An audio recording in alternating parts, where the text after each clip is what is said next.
The night she humiliated me, I could actually hear my heartbeat over the clinking of crystal glasses. My dad's new wife stood at the head of the table, smiling sweetly as she tore me apart in front of everyone I loved. And when the laughter started, when I realized even my own father wasn't going to stop it, that's when something inside me went quiet. And when I finally spoke, just one sentence, the entire room froze. "Hi, I'm Sarah. If you've ever been underestimated, disrespected, or made to feel small by someone who thought they had all the power, this story is for you. Make sure you're subscribed, because what happened that night didn't just change a dinner. It changed my family forever." It started 6 months after my mom died. Grief is a strange thing. It doesn't just hurt. It rearranges the furniture inside your chest. It makes ordinary rooms feel haunted. After the funeral, the house felt hollow. My dad stopped playing his old vinyl records on Sunday mornings. The smell of my mom's jasmine perfume slowly faded from the hallway. And then, almost too quickly, Linda appeared. Her name was Linda, of course it was. She met my dad at some charity gala. He told me she brought light back into his life. I tried to be happy for him, I really did, but when he introduced us, the way her eyes scanned me, head to toe, calculating, told me everything. She wasn't looking at me like a future stepdaughter. She was measuring the competition. I was 22 at the time, fresh out of college, back home temporarily while I figured out my next move. My dad had always been my biggest supporter. He helped me apply to internships, read my essays, told me I could do anything. But Linda, she didn't like that dynamic. It started small, comments disguised as jokes. "Oh, you're still figuring things out. Must be nice to have Daddy as a safety net." Or at brunch with her friends, lightly laughing, Sarah's in her finding herself era. We all had one. Some of us just found ourselves faster. Her friends would chuckle politely. I would smile tightly. My dad would stare at his plate. That was the worst part. He never defended me. At first I told myself she was insecure. Maybe she felt threatened. Maybe she wanted to establish authority. I tried harder. I offered to help with dinner. I complimented her outfits. I stayed out of the living room when they were watching movies. But the more I shrank, the bolder she became. She started rearranging the house. My mom's paintings came down. The old family photos disappeared from the hallway. In their place were abstract prints and glossy portraits of her and my dad at charity events. One afternoon I found a box in the garage labeled "Donate." Inside were my childhood drawings, Mother's Day cards, my high school graduation photo. I stood there, dust floating in the air, hands trembling. When I confronted her, she smiled calmly. "Sweetheart, we're just making space for the future. It's not healthy to cling to the past." Cling to the past. As if my mother was a seasonal decoration. I wanted to scream. Instead, I carried the box back to my room like a thief stealing my own memories. The real shift happened when she got pregnant. Suddenly, everything became about the baby. The nursery replaced my old study. The guest room, where my friends used to stay, was turned into a meditation space for her prenatal yoga. One night at dinner, she placed her hand on her stomach and said casually, "We need to start thinking about the will." The fork paused halfway to my mouth. My dad blinked. "The will?" "Well," she said sweetly, "we have to be practical. The baby needs security. And Sarah is grown now. She'll make her own way." Grown. Like I was a guest, overstaying my welcome. That was the first time I saw it clearly. This wasn't about blending families. This was about replacement. Replacing my mom. Replacing me. Replacing the life we had before she arrived. But even then, I didn't expect what she would do at that dinner. It was supposed to be a celebration. My dad's birthday. Linda had organized a big gathering. Extended family, business associates, neighbors. A long polished dining table glowing under warm chandelier light. Crystal glasses. Candlelight flickering off silverware. I wore a navy dress my mom had given me for my graduation. I wanted to feel close to her that night. The air smelled like roasted garlic and expensive wine. Conversations buzzed. Laughter bounced off the high ceilings. For a moment, I let myself relax. Then Linda tapped her glass with a spoon. "Everyone, can I have your attention?" The room quieted. She stood, smoothing down her silk dress, one hand resting dramatically on her baby bump. "I just want to say how grateful I am for family," she began, "for new beginnings." Her eyes flicked to me for a split second. "And for growth." Polite applause. Then she smiled wider. "And speaking of growth, I think it's so important that young adults eventually learn to stand on their own 2 feet. My stomach dropped. "I mean," she continued lightly, "there comes a time when you can't live off Daddy's hard work forever." A ripple of laughter. My ears rang. She turned to me directly now. "Don't you agree, Sarah?" Every face at the table looked at me. My dad shifted uncomfortably but said nothing. Heat crawled up my neck, my chest tightened, I could hear my pulse in my ears. I opened my mouth but nothing came out. Linda tilted her head sympathetically. "It's just that some people get very comfortable being dependent." Maury laughter, louder this time. And then she delivered the final blow. "Maybe for your next chapter, instead of figuring yourself out, you could try finding a job that pays actual rent." The table erupted. I looked at my father. He didn't laugh. But he didn't stop it either. That silence hurt more than the jokes. Something inside me snapped, but not loudly, not dramatically. It was quiet. Cold. I set my napkin down carefully, smoothed my dress, felt the fabric between my fingers. I stood up. The room was still buzzing with chuckles, but they faded as they noticed I was on my feet. Linda's smile wavered just slightly. I looked at her, really looked at her, the calculated sweetness, the performative concern. And I said one line. "Tell them who paid off Dad's company debt last year." Silence. Total, absolute silence. My dad's head jerked up. Linda's face drained of color. Someone coughed. I didn't raise my voice, I didn't need to. "I transferred $187,000 from Mom's life insurance policy," I continued calmly. "The one she left to me, because Dad didn't want the board to know the company was weeks from bankruptcy." Gasps. My cousin's fork clattered against her plate. Linda blinked rapidly. "That's not." "It's exactly that," I said, still steady, "and I've been working remotely as a financial consultant for the past year. I live here because I chose to help, not because I can't afford to leave." I turned to my dad. "Right." His face was pale, sweat glistening at his temple. He swallowed. "She's telling the truth." The room shifted. You could feel it. Respect recalibrating, laughter curdling into discomfort. Linda's hand dropped from her stomach. I picked up my glass. "So if we're talking about standing on our own 2 feet, I added softly, maybe let's make sure we're not standing on someone else's sacrifice." I sat down. No one laughed. Dinner resumed awkwardly, conversations were hushed, eyes avoided Linda. But that wasn't the end. That was just the first crack. Because humiliation does something to a person like Linda. It doesn't humble them. It makes them dangerous. And I had just exposed her in front of the only audience she cared about. What she did next, I never saw coming. The next morning the house felt different. Not louder, not angrier. Just tense. Like the walls themselves were holding their breath. I woke up to the smell of coffee and something sharper beneath it. Burnt toast maybe, or resentment. I lay in bed staring at the ceiling, replaying the dinner over and over in my head. The way the laughter had died. The way Linda's lips had parted slightly, like she'd miscalculated something important. I hadn't meant to expose everything. But once she pushed me into that corner, I refused to stay small. Still, there was a cost. There's always a cost when you embarrass someone who thrives on control. When I walked downstairs, my dad was at the kitchen island, staring into his mug like it held answers.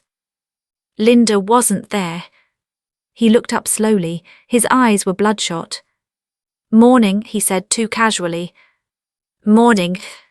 Silence stretched between us. Finally he sighed. "You didn't have to do that." I blinked. Didn't have to. At dinner, you could have spoken to me privately. I felt something tighten in my chest. She humiliated me publicly.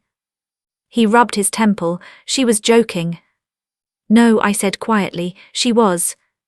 He didn't argue, he just looked tired, older than I remembered. You know she's pregnant, he added, as if that excused everything. I let out a slow breath. So that means I'm disposable. That's not fair. Isn't it? He didn't answer. That was becoming a pattern. Later that afternoon, Linda called me into the living room. She was sitting perfectly upright on the couch, hands folded over her stomach like a queen granting an audience. Her voice was smooth, too smooth. I think we need to clear the air. I leaned against the doorway, sure. She studied me for a moment and I could see the shift. The sweetness from dinner was gone. What remained was calculation. You embarrassed your father, she said flatly. I corrected a narrative. You blindsided him. I responded. Her eyes narrowed slightly. You enjoy playing the martyr, don't you? That one almost made me laugh. You tried to make me look like a failure in front of 40 people. She tilted her head. I was encouraging independence. No, I said, you were establishing dominance. For a split second, something dark flickered across her face. Then she smiled again. Well, she said lightly, since we're being honest, perhaps it's time we discuss timelines. Timelines? For you moving out. There it was. Not even subtle anymore. I thought this was still my home, I said carefully. She rested back against the cushions. It is, but with a baby coming, space will be limited, and as you said yourself, you can afford to leave. The way she said afford felt loaded. I folded my arms. So this is retaliation. This is practicality. Because you got embarrassed. Her smile tightened. I stepped closer. You miscalculated, that's not my fault. Her voice dropped, losing its sugar coating. You think you won something last night. I didn't answer. She leaned forward slightly. You have no idea how fragile your father's business still is. My stomach clenched. What does that mean? She stood slowly. It means that public perception matters, investors talk, people gossip, and if certain details were to surface. I stared at her. There it was. The threat. You wouldn't, I said quietly. She gave me a look that said she absolutely would. That night I couldn't sleep. I lay in the dark, heart pounding, staring at the faint outline of my childhood bookshelf. My mind ran through numbers, contracts, documents, the emergency transfer I'd made last year to keep Dad's company afloat when a key client pulled out. I had wired nearly all of Mom's insurance payout, the money she'd worked her whole life for, money meant to secure my future. I didn't regret helping my dad. But now I realized something brutal. Linda didn't see that money as sacrifice. She saw it as leverage. The next few weeks became a quiet war. She started planting seeds. At brunch with relatives, she'd sigh and say things like, Sarah has strong opinions about financial matters, sometimes too strong. At a neighbor's garden party, I overheard her whisper, she's very protective of her inheritance. It creates tension. Inheritance. Like I was some greedy child guarding treasure. Meanwhile, she began inserting herself deeper into Dad's company, sitting in on meetings, suggesting modernization, pushing for new hires she conveniently recommended. One evening, I walked past his office and heard raised voices. You're not thinking clearly, Linda snapped. I've been running this company for 25 years, Dad shot back. And nearly lost it last year. Silence. Then softer, controlled, I'm trying to protect our child. I stepped away before they noticed me. That night, Dad knocked on my bedroom door. Can we talk? He sat at the edge of my bed, like he used to when I was little and scared of thunderstorms. I appreciate what you did, he said quietly. The money, I never properly thanked you. My throat tightened. You don't owe me thanks. I do. He hesitated, Linda thinks it creates imbalance, that you might use it against us. I stared at him. Against you. She's worried. No, I said slowly, she's afraid. Afraid of what? Of not being in control. He rubbed his face. I'm tired, Sarah. I softened slightly. I know. He looked at me then, really looked at me. Are you planning something? The question hung heavy in the air. No, I said honestly. But something had started forming. Not revenge. Not yet. Just clarity. Linda wasn't just trying to push me out.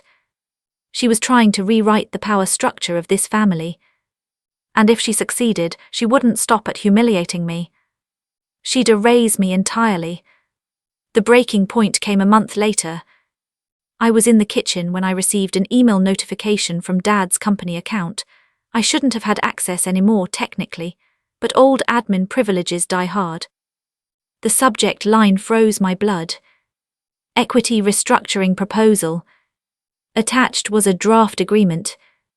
It outlined transferring majority shares into a new trust. Primary beneficiary, Linda. Secondary, their unborn child. My name wasn't anywhere. Not even as a minority stakeholder. I felt like the air had been sucked out of the room. He wouldn't. Would he? I printed the document, hands shaking. When I confronted him that evening, he looked trapped. It's just a draft, he said quickly. So you're considering it? He hesitated too long. It simplifies things, he muttered. For who? For everyone. I laughed once, sharp, not for me. Sarah. She's isolating you, I said. From your board, from me, from reality. That's not fair. Isn't it? He stood abruptly. You're making this a competition. No, I whispered. She did. He didn't respond. He just walked away. That was the night I stopped hoping he'd fix it. That was the night I decided if I wanted protection, I'd have to create it myself. Because Linda thought the dinner was the climax. She thought that was the battle. She had no idea it was just the warning shot. And if she wanted a war over power, perception and control, I was finally ready to play. I didn't start with anger. I started with paperwork. If you've ever felt powerless, you know this part, the quiet shift, the moment you stop reacting and begin observing. Linda thought in emotional waves. Image, perception, control. I thought in patterns, numbers, behavior, motives. And numbers never lie. For weeks I kept my head down. I was polite, distant, predictable. I let her think I was licking my wounds. Meanwhile, I began digging. Dad's company had been vulnerable long before last year's near bankruptcy. I knew that because I had reviewed the financials during the crisis, but now I looked deeper. Vendor contracts, consultant fees, new hires approved in the last 3 months.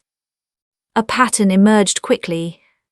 2 of the modernization consultants Linda had recommended were being paid absurd retainers for vague deliverables, branding alignment, strategic restructuring, vision expansion, buzzwords wrapped around invoices that didn't match the work produced. And both consultants shared something interesting. They had previously worked with a startup that quietly collapsed under fraud allegations. Guess who had been a minor investor in that startup? Linda. My pulse quickened when I found it. There was no smoking gun yet, just smoke. But I've learned something about smoke. It usually leads somewhere. One evening, I overheard her on the phone in the garden. She didn't see me through the sliding glass door. Yes, but he'll sign it, she said softly. He doesn't like conflict, especially not now. Pause. No, Sarah won't be an issue much longer. The way she said my name made my skin crawl. That night I couldn't sleep again, not from fear. From clarity. She wasn't just trying to secure her child's future. She was consolidating control. If the equity transfer went through, she would effectively own majority influence over the company. If Dad's health faltered, if anything happened, she would have full authority. And I would be erased. So I stopped playing defense. I called someone I hadn't spoken to in months. My mom's old attorney. His name was Richard, and he had known me since I was 12. He had handled Mom's estate, the insurance payout, the trust arrangements. When he picked up, his voice was warm. "Sarah, it's been a while." "I need to review the original estate structure," I said. "Everything." 2 days later, I was sitting in his office, flipping through thick folders. And that's when I found something Linda didn't know existed. A contingency clause. If funds from Mom's life insurance were used to protect or sustain a shared marital asset, namely Dad's company, I retained reimbursement rights tied to equity value at time of recovery. In simple terms, if I saved the company, I was entitled to a proportional ownership stake. My heart pounded. Last year, when I wired the $187,000, we had done it quickly, quietly, no formal equity discussion, just trust. But legally, there was leverage. Richard adjusted his glasses. "You never exercised this clause." "I didn't want to," I said honestly. "Do you now?" I thought about dinner, about the laughter, about the draft equity agreement removing me completely. "Yes," I said. He nodded slowly. "Then we move carefully." Careful became my new religion. Over the next month I gathered everything: proof of transfer, emails referencing the urgency, board meeting minutes acknowledging temporary liquidity crisis. And quietly, through Richard, we initiated formal notice of equity claim. Not publicly, not dramatically, just legally. The reaction came faster than I expected. Dad burst into my room one afternoon, holding the notification letter. "What is this?" he demanded. I stood up slowly. "It's protection. You're claiming ownership. I'm formalizing what already happened." His face was flushed. "You blindsided me." The irony almost made me laugh. "I gave you my entire inheritance to save your company," I said evenly. "You're transferring it to someone else without mentioning my name." "That's different." "How?" He opened his mouth, then closed it. Linda appeared in the doorway behind him, silent. "Watching." "This is unnecessary," she said smoothly. "We're family." "Exactly," I replied, "which is why this shouldn't scare you." Her eyes hardened. "It complicates things," she said. "For who?" I asked. She didn't answer. Instead, she changed tactics. "You're creating stress," she said, resting a hand on her stomach. "Stress isn't good for the baby." There it was again, the shield. I felt a flicker of guilt, not because I was wrong. Because she knew exactly which buttons to press. Dad ran a hand through his hair. "Can we resolve this privately?" "We can," I said, "by acknowledging my stake." Linda's jaw tightened. Over the next weeks, tension escalated. Board members were notified of my claim. Quiet questions began circulating. Investors started requesting clarification about restructuring plans. Linda's carefully crafted narrative of grateful stepdaughter finding independence began to crack. And she didn't handle losing control well. One evening, she cornered me in the hallway. "You think this makes you powerful," she whispered. "No," I said calmly, "it makes me protected. You're tearing this family apart." I held her gaze. "You started pulling threads first." Her composure slipped then. "You have no idea what it takes to secure a future," she snapped. "I won't let my child grow up uncertain." By stealing someone else's security, I shot back. Her face went cold. "You're not his only priority anymore." That one landed. It was true. I was. And maybe that's what hurt most of all. The next bomb dropped 2 weeks later. Dad called a board meeting. Not just executives, full board, legal present. I attended. So did Linda. The room smelled like leather chairs and stale coffee. Tension buzzed under fluorescent lights. Dad cleared his throat. "We're here to discuss ownership structure and long-term stability." Linda sat beside him, poised, confident. Until Richard slid a folder across the table. detailed breakdown of my equity entitlement based on valuation recovery after last year's crisis. The numbers weren't small, because the company had rebounded strongly, thanks to the liquidity injection that prevented collapse. Thanks to me. Murmurs rippled around the table. One board member, Mr. Halpin, leaned back slowly. We were never informed of external stabilization funding. Dad looked uncomfortable. It was temporary. It was life-saving, I corrected quietly. All eyes turned to me. Linda's nails dug into the armrest. Mr. Halpin adjusted his glasses. If Ms. Sarah's claim is valid, then restructuring without recognizing her stake would be legally and ethically problematic. Problematic. Corporate language for explosive. For the first time, I saw something new in Linda's expression. Fear. The meeting adjourned without resolution. But the damage was done. Her plan to quietly shift control had been exposed under legal light. That night the house felt colder than ever. Dad avoided me entirely. Linda didn't. She knocked on my door near midnight. When I opened it, her face looked different, not polished, not composed. Rod, you could have walked away, she said softly. So could you, I replied. She stepped inside without invitation. You think this ends with paperwork? She asked. I think it ends with fairness. She laughed quietly. You don't understand men like your father. My stomach tightened. What does that mean? It means, she said, eyes steady on mine, when forced to choose between peace and pride, he'll choose peace. And I am his peace now. The implication hung in the air. She was betting on him choosing her over me. Not legally. Emotionally. And that's a battle I couldn't win with contracts.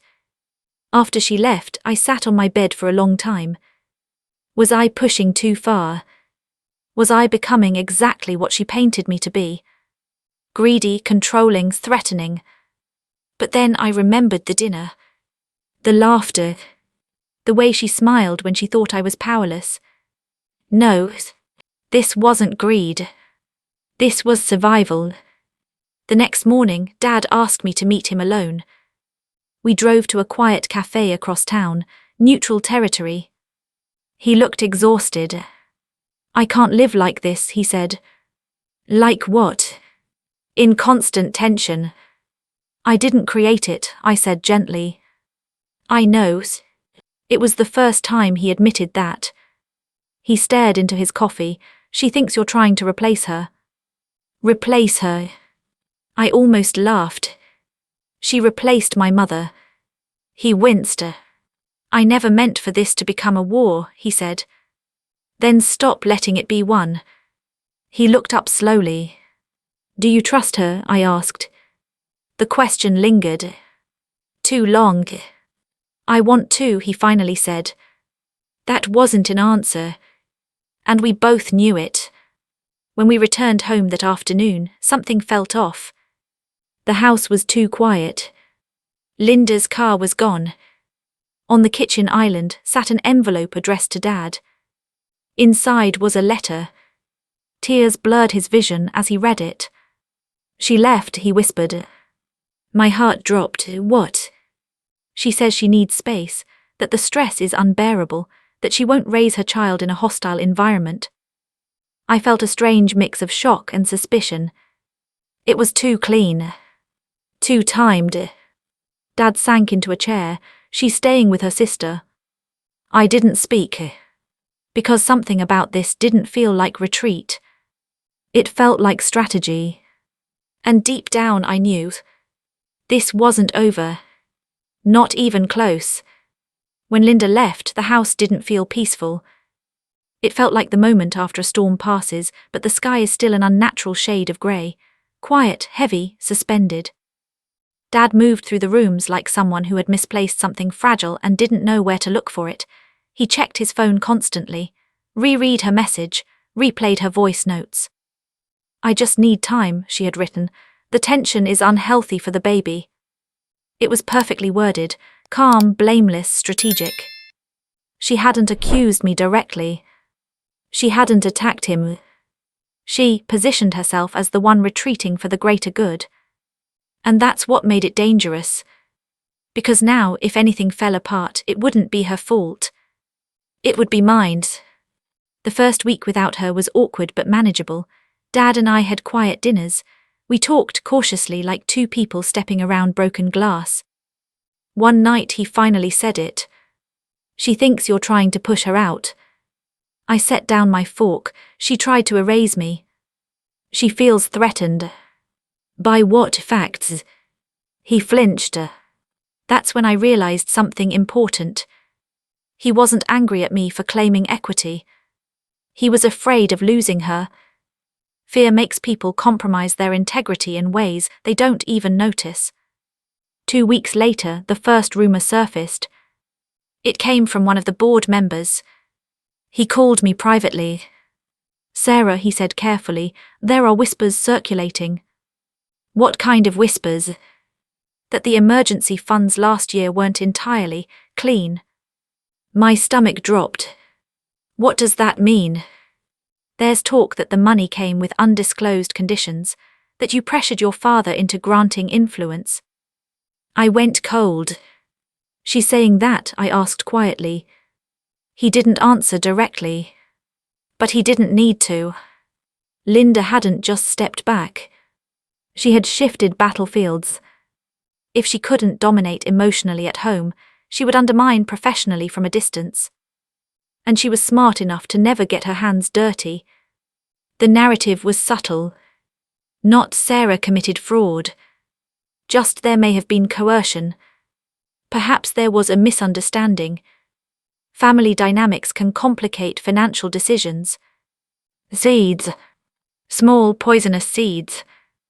I sat in my room that night staring at the ceiling, heart racing. This was bigger than humiliation now. This was reputation. And in the corporate world, reputation is oxygen. Lose it and you suffocate quietly.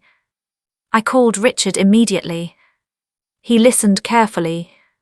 "They're attempting to frame your equity claim as opportunistic," he said. "If that perception sticks, it weakens your position." "Can they legally challenge it?"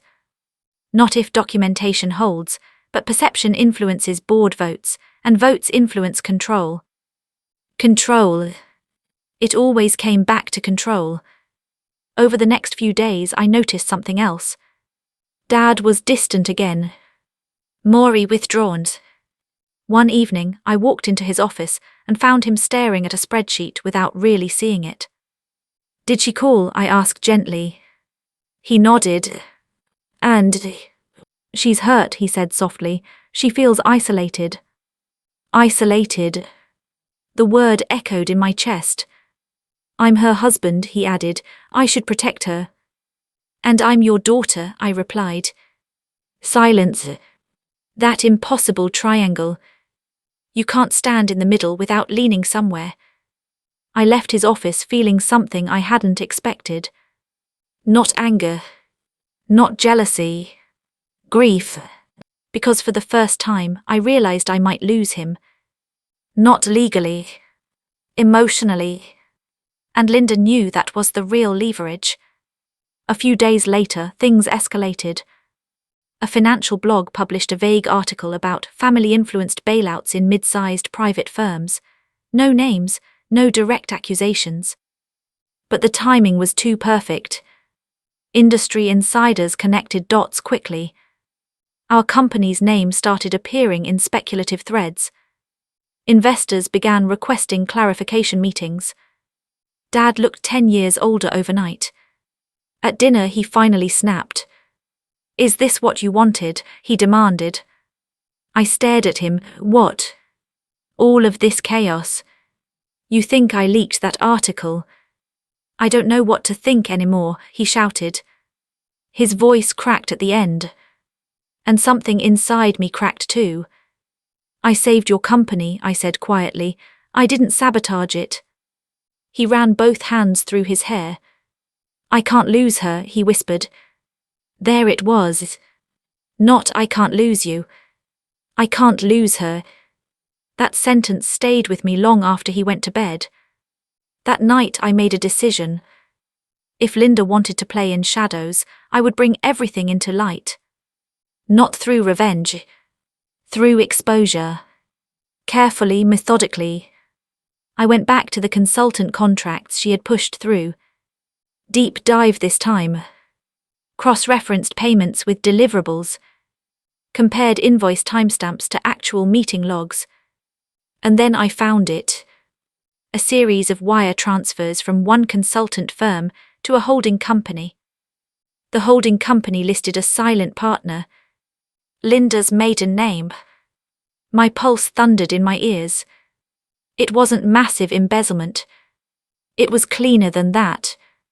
Inflated consulting fees that looped back into an entity she benefited from. Not enough to scream crime, but enough to scream conflict of interest. Enough to destabilize her moral high ground. I stared at the screen for a long time. My hands trembled slightly. This was the line. Once crossed, there was no going back to awkward family dinners. This would shatter whatever illusion remained. But then I remembered her voice at dinner. Maybe you could try finding a job that pays actual rent. I remembered the laughter. The smirky. The attempt to reduce me. And I realized something important. She never planned to coexist. She planned to dominate. So I prepared a report. Not emotional. Not accusatory. Just facts. Flowcharts, payment trails, ownership disclosures. Then I requested a formal emergency board meeting. Dad found out an hour before it began. He stormed into my room, report in hand. "What are you doing?" he demanded. "Protecting the company. You're attacking my wife. I'm exposing financial conflict. She's carrying my child. And that child deserves stability built on truth." His face twisted with conflict. "You're tearing us apart," he said. "No," I replied steadily, "secrets are." The meeting was tense from the first second. I presented calmly. No theatrics. Just documentation. By the time I finished, the room was silent. Mr. Halpin cleared his throat. "Is Mrs. Linda aware this information is being reviewed?" "She will be," I said. One board member leaned forward. "If this is accurate, it's a serious governance issue." Dad sat frozen, torn between husband and CEO. The vote wasn't dramatic. It was clinical. Temporary suspension of consultant contracts pending investigation. Mandatory disclosure of related party interests. External audit. Linda would be formally questioned. The fallout was immediate. She called Dad within minutes. I could hear her screaming through his office door. "How dare she?" came faintly through the wood. "She's trying to destroy me." I stood in the hallway, heart pounding but face steady. When he came out, his expression was unreadable. "She says you fabricated it," he said. "I didn't." He searched my face. Long. Hard. "Did you?" he asked quietly. That question hurt more than anything else. "No," I whispered. He closed his eyes briefly. Then he did something I didn't expect. He nodded. Just once. Small. But real. That night, Linda didn't call again. The next day, news spread through corporate circles. Not scandal. Not yet. Just internal audit underway. Investors relaxed slightly. Board members regained composure. Control was rebalancing. But at home, it felt like the final act of something inevitable. 3 days later, Linda showed up unannounced. She stood in the doorway, visibly pregnant, eyes blazing. "You've made your point," she said coldly. "This isn't about a point," I replied. "It's about power." "No," I said softly, "it's about integrity." She laughed bitterly. "You think he'll choose you?" I didn't answer, because this wasn't about being chosen anymore. It was about refusing to disappear. Dad stepped into the foyer then. And for the first time since this began, he didn't stand between us. He stood slightly behind me. Subtle, but undeniable. Linda noticed. Her face shifted. Not anger. Realization. This wasn't just a family dispute anymore. This was exposure. And exposure is lethal to people who operate in shadows. But the final confrontation, the one that would end everything, was still coming. And when it did, it wouldn't happen in private. It would happen in front of everyone who once laughed. The final confrontation didn't happen the way I expected. There was no screaming match in the foyer, no dramatic suitcase thrown down the stairs. It was quieter than that. Colder. The audit results came back 3 weeks later. 3 weeks of silence from Linda. 3 weeks of tension, so thick it felt like breathing through cloth. Dad barely slept. I heard him packing at night. I heard the floorboards creak outside my room at 2 a.m. I heard him stop at my door once like he almost knocked, and then walk away. When the call finally came from the external auditors, we were both in his office. Speakerphone on. The air smelled like stale coffee and stress. The lead auditor's voice was calm, professional. We've identified multiple undisclosed related party transactions tied to the consulting contracts approved earlier this year. Dad's jaw tightened. While not criminal, the auditor continued, the lack of disclosure constitutes a significant governance violation. In our recommendation, those contracts should be terminated immediately and oversight policies strengthened. Not criminal, but unethical, unstable, manipulative, the kind of thing that shatters credibility. Dad didn't speak for a long time after the call ended. He just stared at the desk. I didn't gloat, I didn't say I told you so. I just sat there, heart beating slowly, steadily. Because this wasn't victory. It was confirmation. Finally, he exhaled. She lied to me, he said quietly. It wasn't a question. It wasn't denial. It was a man realizing he had been steered. And that realization ages you. He looked at me then, eyes heavy. Why didn't you tell me sooner, when you first suspected? I held his gaze. Would you have believed me? He didn't answer. That was answer enough. Linda arrived that evening. No warning, no text. She walked into the house like she still owned it. Her posture was perfect, chin high, shoulders back. But her eyes were different. Sharp-cornered. I heard about the audit, she said coolly. Dad stood in the living room, hands clasped behind his back. We need to talk. I stayed in the room. Not hidden, not aggressive. Present. This is absurd, she said. A technical oversight turned into a public spectacle. It wasn't technical, I said evenly. It was intentional. She ignored me, looking only at him. You're letting her poison you. He didn't immediately defend me. But he didn't agree with her either. She's my daughter, he said finally. And I'm your wife. The tension in the room felt electric. You withheld financial interests, he continued. You redirected company funds. For our future, she snapped. For our child. At the company's expense. She laughed harshly. The company was drowning before I came along. And who kept it afloat? I asked quietly. Her eyes shot to me, burning. You're enjoying this, she said. No, I replied honestly. I'm tired. Silence. For the first time since she entered our lives, Linda didn't have the upper hand.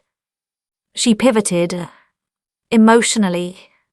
You're choosing her, she said softly to Dad, after everything. He closed his eyes briefly.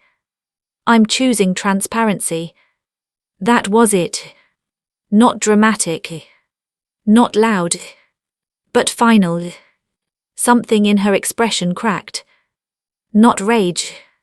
Not hysteria. Just the realization that the narrative she'd carefully built had collapsed. "You think this makes you righteous," she said to me. "You exposed me in front of his board, his colleagues, his friends." "You humiliated me first," I said calmly. "That was a joke." "No," I replied, "it was a test." Her jaw tightened. "You wanted to see how small I'd stay." For a moment I saw it. The truth. She had underestimated me. And she hated that more than anything. Dad spoke quietly. "I think we need space." She stared at him. "You're asking me to leave."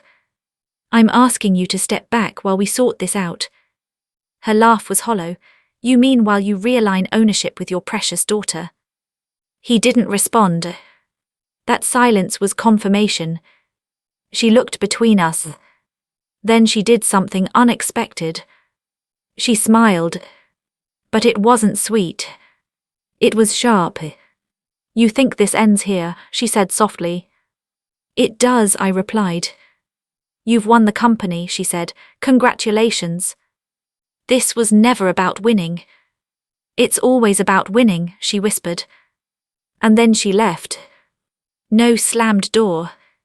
No dramatic exit. Just heels clicking against hardwood fadding. The next weeks were quieter than I'd imagined. Legal separation paperwork began. Public explanation was crafted carefully. Differences in vision, governance restructuring, neutral corporate language. The equity transfer draft was formally withdrawn. My ownership stake was recognized officially. On paper, everything stabilized. But emotionally, it took longer. One evening, Dad and I sat on the back porch. No tension, just the sound of wind moving through trees. "I should have stopped her at that dinner," he said quietly. I looked at him. "Yes," I said. He nodded slowly. "I was afraid of confrontation." "I know. I won't make that mistake again." It wasn't a grand apology. But it was real. Months passed. The baby was born. He sees his son regularly. But Linda no longer controls anything connected to us. The board implemented stricter governance. Consultant policies were overhauled. Transparency became priority. And at the next company holiday gathering, I stood in that same dining room. Same chandelier. Same polished table. But the energy was different. Respectful. Grounded. One of Dad's colleagues approached me quietly. "You handled that situation with remarkable composure," he said. I smiled slightly. Composure.